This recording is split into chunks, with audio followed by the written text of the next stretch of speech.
that for the most part. What advice did you have for Cody and Christian as they were going through toying with the NBA? Well, I think the biggest thing was what we got back. It's not a opinion decision. It's not what I think. It's really not what they think outside of making a decision. It's what the decision makers think. And I enjoyed that process. I enjoyed going through and talking to so many different general managers or assistant general managers or director of scouting people that were excellent. Got a ton of great feedback, but what they do is they give you the truth because it affects them. And it's a trust basis, so they know we're not going to be out saying so-and-so said this and so-and-so said that. But all the guys were able to look right at every note. I keep every note written out. So if they have it, then we'll put it in a file now, so it's there for the future. We can build a lot of improvement plans out of some of those things. But they have to make, when those decisions come, they have to make hard decisions, head decisions, and at the same time, you've got to be able to look at business and what's business say. We can't call business, the NBA does. And I said this before, but the undergraduate advisory committee is just fantastic in the information that they provide. And because again, it's very clear cut, it's very easy to see, and all you're trying to do is give your players options and help them in the decision-making process. But them and their families have to make those decisions. And I thought each guy handled it the way they wanted to handle it, and to the best for them. Not sure if you're going to say, but where was Christian projected? I wouldn't discuss that. I mean, where he was projected, it varies. Where he could end up, that varies. The bottom line is he's on the radar, and in a really strong way. And I think that's the most important thing, and people are really paying attention. So if certain things improve for him, which are basically the same things that need to improve for us, then I think that really, really helps him. Coach, if you could talk, getting back to those expectations, and you've talked a couple of aspects. You talked about how it affects pro players, how it affects your recruiting. Can you talk about how it affects you as a coaching staff and your outlook and approach to the offseason and moving into the... We're goal-oriented. I mean, we're short-term goals. And there's certain destinations that you want to end up with. We had the same thing this year. Nobody was asking us about it in the spring and summer, but yet we had them. And the team had them, and the team felt them. And I think that's very, very important, and I think that's what it all comes down to. Outside expectations, they're fun to talk about. Every once in a while they're fun to read about, but they have nothing to do with what's going on inside the building. What their goals are, and where they want to go with it, and what they're willing to get out of one another and demand from one another, that's what really drives it. And this time of year, it's that improvement, it's that togetherness and toughness and camaraderie in the weight room. I mean, this is a group that's had more 6 a.m. lifts than they've had afternoon lifts, and there's a toughness that they're building, that they're continuing to build upon. So, if you start jumping ahead and getting too caught up in the destination or the points that are down the road, you really, really do your team a disservice. And so, no coach wants to do his team a disservice. We want to hold them to a very high standard that's continually raising on a day-to-day basis. And I think that's what we're most locked into. This is more of a college basketball. That's the next question. It's more of a college basketball question than an IU specific question, but there's so much being made of all the movement transfer-wise, 400 players or whatever on the list. I mean, is that good for college basketball in your opinion? Do you think there needs to be, I don't know, reform there? I haven't thought about what reform would be, and it would be just hypothetical for me to think about that anyways. I think the transfer numbers continue to go up. I don't think there's any question about that. I enjoy reading some of the things that some different talent evaluators or writers point out in those situations. There's every recruit is a case study upon itself, just like every transfer is a case study unto itself. And I think as long as there's going to be third-party influence in these type of situations, and it's not just college basketball, it's college sports and in general, it's high school sports. I don't think there's any clear-cut answer, and I don't know if there's a certain amount of reform or a certain rule that would play into it. But I don't think it's going to change anytime soon. I think I think it escalates, like we saw last week, it escalates and it becomes a main talking point, but situations have been going on for as long as I can remember. But does it change how you recruit somewhat? I mean, in terms of maybe wanting to leave an open space for that? Well, sure. I've made the point before that I learned a lesson back at Marquette, and after our third year, we had 3 players leave. It was back when the 5A rule was in effect. So we come out the next year, and we're getting walk-ons. We got 1 walk-on. They averaged 8 points a game in high school. Now, that would have been a high score for us when we first started here. But we had to get enough guys to practice with, get on the team, because we could only have 10 guys on scholarship. And we went to the Final Four. Of course, Dwayne Wade had a little to do with that, and Steve Novak and Travis Diener and all those guys. But I learned a lot of lessons back then. I learned to always plan ahead when you have a potential great player, and I learned that you don't want to be, a lot of people want to have scholarships sitting there, for them. I'm really not always of that mindset. I'd rather be prepared for the rainy day, and so that's where oversigning in the past has come in, and it's just, it becomes individual preferences. But I never want to have our program falling short, and we've been in situations in the past too where we were guard short because of injuries, and we didn't sign an extra guard when we could have, and all of a sudden we've got a couple of injuries. And we played a year at Marquette where our power forward center basically started our offense the last 7-8 games of the year because Travis Diener got hurt. And we'd had a player transfer during the season and another player be injured.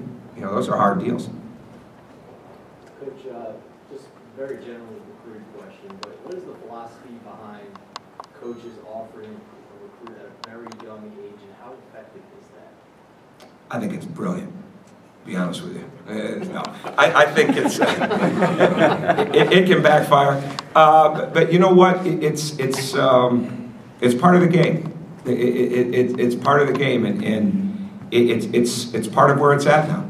And a couple of years ago, they started counting 7th grade and above as potential recruitable athletes, student athletes, and I think we have some criteria that we're always trying to follow. I think we're trying to look at intelligence and academic upside. We're trying to look at athletic upside, and we're trying to look at as much as you can the character of that person, and most importantly, the people around them, their family. And it's very easy to say that when a player is really young that it's hard to gauge those things, and it is. But if you spend enough time at it, and I like it. I know this. When we get involved and we get people on campus, we spend a lot of time talking about what they're doing in school, what their potential for AP classes is, what their grade points like. You really can get locked into somebody. You don't have to coach them and you don't have to tell them what they need to do, but you can be really locked in to how they're going about things. And again, we're far from the only school that's offering younger players, but it's the way that it is. Has it changed your way of thinking at all with your own son being of that age? It's getting there, absolutely. There's no question about that. There's no question about that. And again, somebody probably look at me and see Riley and they'd say he doesn't have any character or intelligence. Look at his dad. So, but I haven't had to do that yet with anybody. So I think it does as he continues to get older, and I see him in more competitive situations. And but I think the family plays a big role in it. And you know, we're not really looking to find a lot of helicopter parents and people that are, and if you're coaching your child, great. You know, I think that's fine, but it needs to be a long process. It really doesn't. It doesn't mean that there's not going to be mistakes made, but it needs to be a longer process, because when it's a shorter process, it doesn't always work out great. And there's a lot of different reasons for transfers. Like I said, it could be a case study, each and every one. And I don't know I've never seen a study on what was, you know, what were the 3, 4, 5 main reasons. But I mean, it really gives you a chance to get involved, and it gets you a chance to really watch something up close when you've got that kind of interest in a person and his family. Where is Verdell right now, and I guess how involved can the medical staff be with him, just kind of given his situation? Oh, they're working with him, absolutely. Yeah, he's working on his rehabilitation here with Tim Garley. He had his surgery. He was home for a week. and he's been back and taking care of business academically. And they're all going to graduate and walk across the stage, or have the option to walk across the stage, I guess, in a week.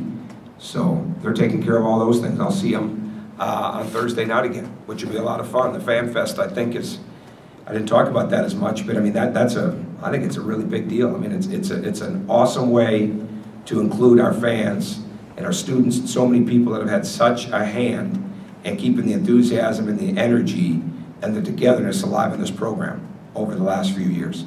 And the Indiana fan base has always been nationally renowned, probably world renowned. But I mean, it's definitely been something that somebody like me that didn't grow up here always knew how great the Indiana fan base is. But until you're inside of it, and then until you go through something like this and then see the comeback of it this year, you have no true appreciation. All of you do because you're here. But any chance we can get right now to keep including everybody inside of that, and another way to say thank you, another way to interact, another way to bring it together. We'll get to the point where we have banquets again and formal sit-downs, I guess, maybe, but this is great, and I'm glad we're going to do it. And thankful that JD and people over in the athletic department and Beth and Jade in our office have been working so hard to put all this together. How are you viewing, I guess, the next two, recruiting classes, not naming names or anything like that? I guess, what do you feel like we're going to need sort of positionally for 13, 14? Well, we've revamped it, and probably since we got back from Atlanta, we've really turned it up even more in the 2013 class for somewhat obvious reasons, but also to plan ahead a bit. And I don't think there's any question about that. And I think it's the same thing with the younger classes. I mean, we want to continue to make this program one of the strongest in the country.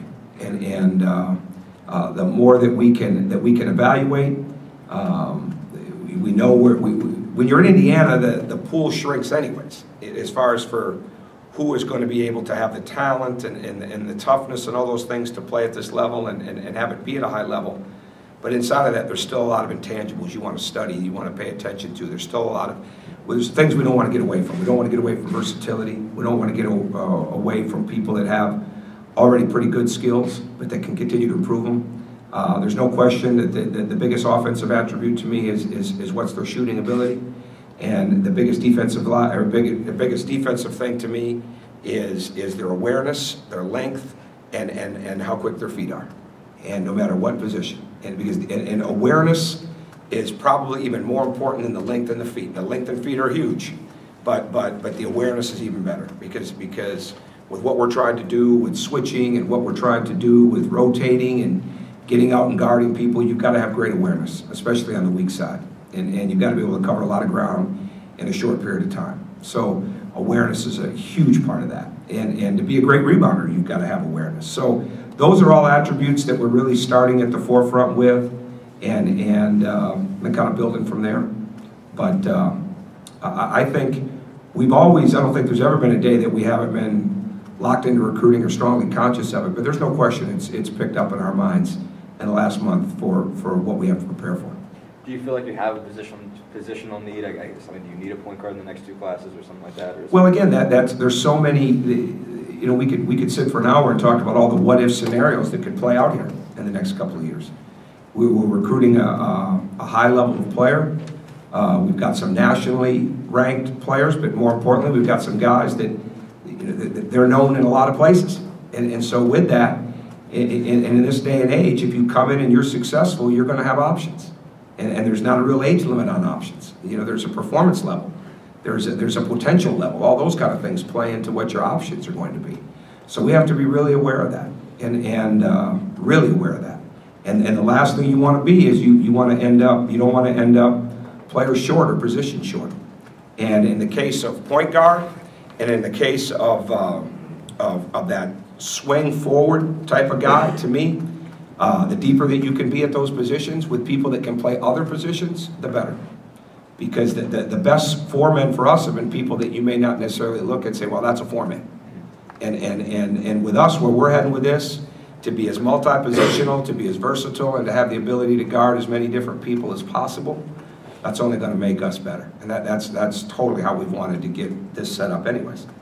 Is this a more important offseason this summer than maybe last summer? Because it's one thing to be hungry and want to get back to the tournament, but is it harder then to take that next step? They're all important, Ken. I mean, every day, when you're coaching and when you get a group of guys that, it was as important to me and our coaching staff the first couple of summers.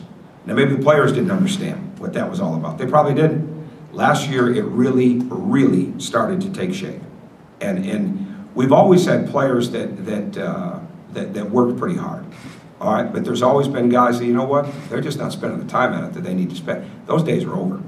I mean, those days are over. I mean, you can't function here if you don't have that kind of mentality anymore. But you know what?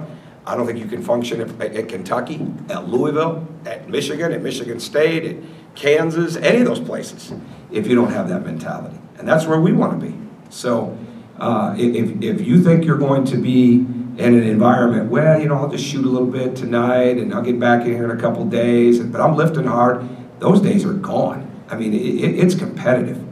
And our guys are, I think they're going to see that the deeper we can be, the better we can be. Because, it's like I said earlier, and I don't want to repeat it all, we've got to get better defensively. And the better we get, the more points we can score, the more we can get out and play. We don't have any desire to build up guys individually and to have them spend all this time getting better and then not play them. I mean, we'd like to have a deep team, and we've tried that already. So I think every day is important. I think every day they utilize is important. What it becomes is a maturity issue, and it's better this year because we get to work with them some. But you're not taking the next step on 2 hours a week. You're not taking the next step on lifting just 3 or 4 days a week. You're not doing that. And I think we're getting a group of guys that are understanding that. The key is they're going to have to make sure the young guys understand that. So it's one thing us to talk about it and for them to think about it and think they're going to do it.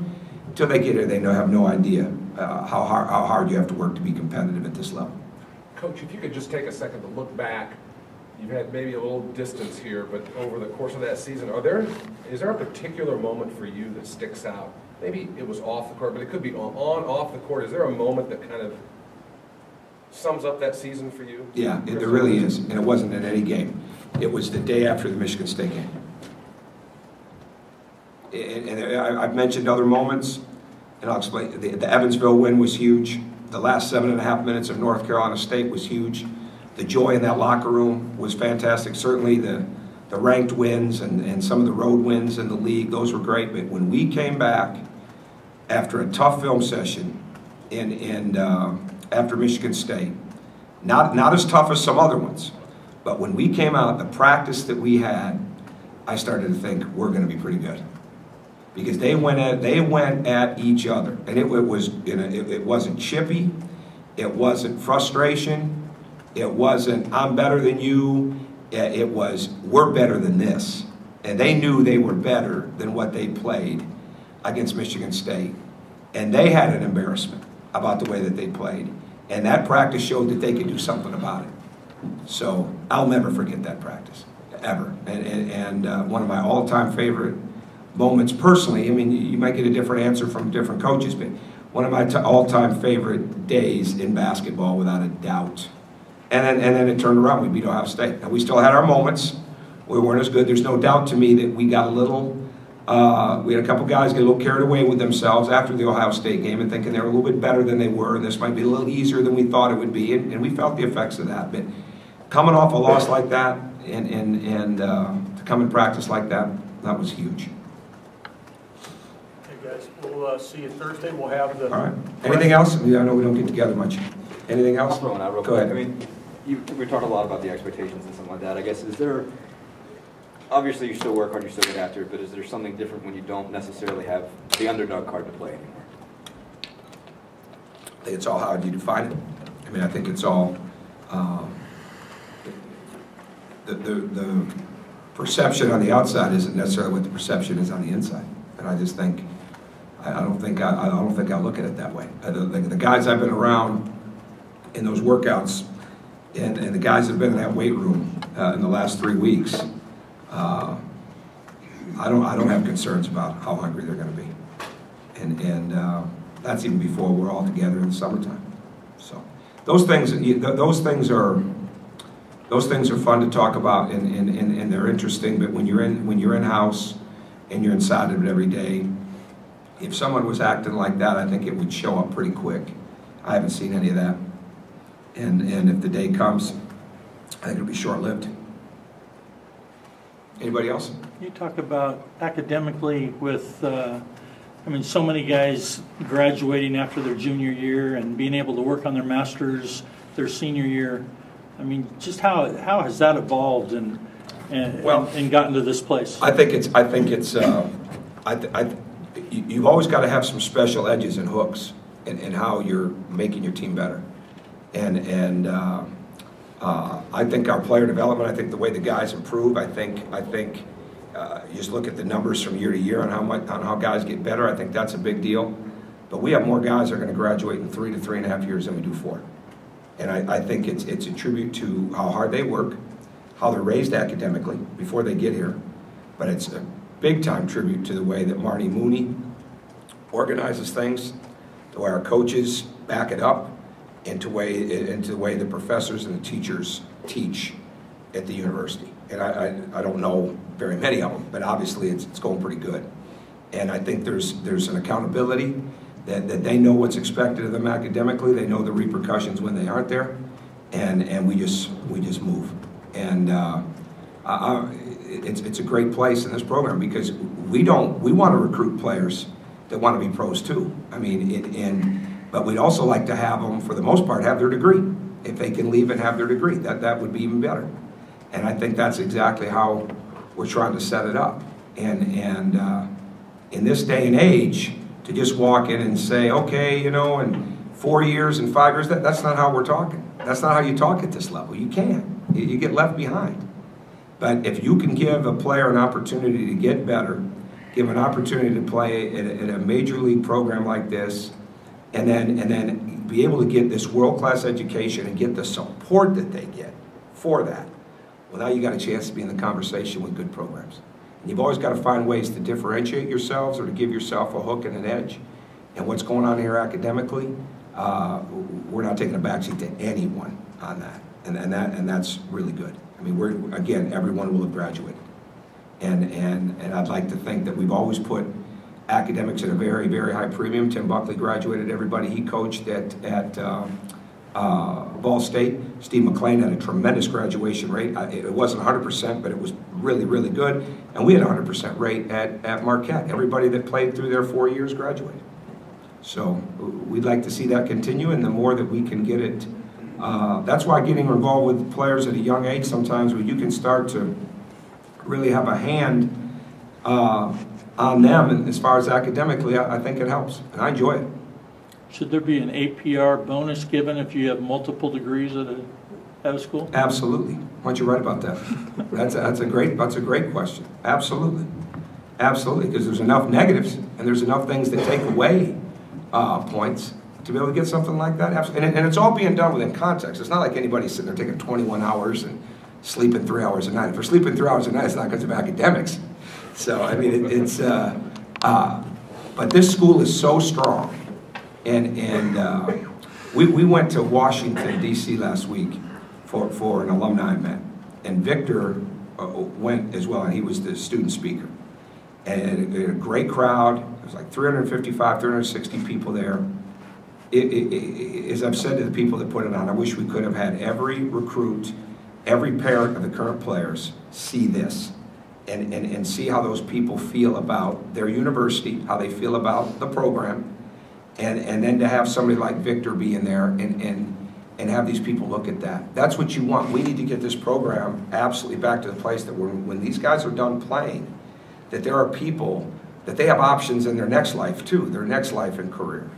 And that's what we're trying to build. But it's a real village that's putting it all together. There's no doubt about that. So it's a great call though on the APR thing.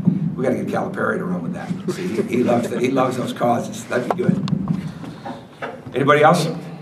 Jeff, you're quiet. Just listen to that. Okay. All right. All right. Thanks.